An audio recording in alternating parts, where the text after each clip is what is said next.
કેમ છો કાકી?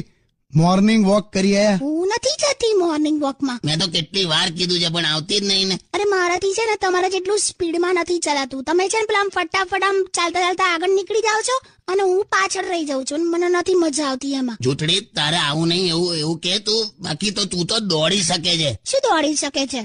અરે પેલે દિવસે મેં એટલું જ બોલ્યો કે લા દૂધ ઉભરાયું અને તું જે સોફા પરથી છલાંગ મારીને દોડી છે રસોડા તરફ, આહા, કોઈ પકડી ના શકેલા તને. એટલે મિલ્ક ઉભરાયું ને મિલ્ખા દોડ્યો એવું લાગ્યું. શું મિલ્ક ને મિલ્ખાન બધું કરો છો? એટલે તારી હેલ્થ માટે જ કહું છું લ્યા. આ વાઇબ્રન્ટ ગુજરાત જેવું તે છે, શરીર ડેવલપ કર્યું છે ને એના માટે કહું છું. બાકી યાદ રાખજે, હા, ઘરે નવાનું સેટ નહીં થાય. તને કાર વોશ ની સર્વિસ સેન્ટરમાં ધોવડાવી પડશે. શું કાર વોશ ને બધું સર્વિસ ને બધું બોલો છો યાર? આમ અમારે સ્ત્રીઓને છે ને આખો દિવસ એટલું બધું કામ હોય ને કે એક્સરસાઇઝ થયા જ કરે. ઓકે છે ને, આર્ગ્યુમેન્ટ તૈયાર જ હોય એમ. પેલું તમે એસી રિપેર કરવાનું શું કર્યું? આ તે મેં સર્વિસ વાળાને ફોન કરી દીધો છે, આજે આવી જશે. એટલે ફ્રી છે?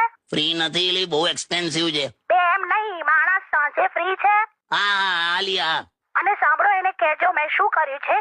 એસી ની અંદરની જે જાળી આવે ને, જાળી, હા, એ છે ને મેં કાઢી લીધી છે. હું કામ લી? અરે જાળી પરનો કચરો તમે ધોઈ નાખો ને એટલે હવા એકદમ મસ્ત આમ સાફ ચોખ્ખી ને ફટાફટ આવે. પણ તું શું કામ કરે છે? જાડી હે?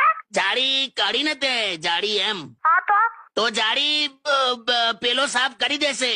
એક જ મિનિટ, આ તમે જાડી કોને કરો છો? એસી ની જાડી બે કેટલી જાડી છે? બે જાડી છે, લેફ્ટ સાઈડ અને રાઈટ સાઈડ. તું યાર ડાબા પગના મોજા અને જમણા પગના મોજામાં ગૂંચવાઈ જાય છે. તો જાડી તને ફાવશે? આ છે ને જાડી તમે મને જ કરો છો 100%. નાલી જાડી મૂકી દે હમણાં, પેલો આવશે ને.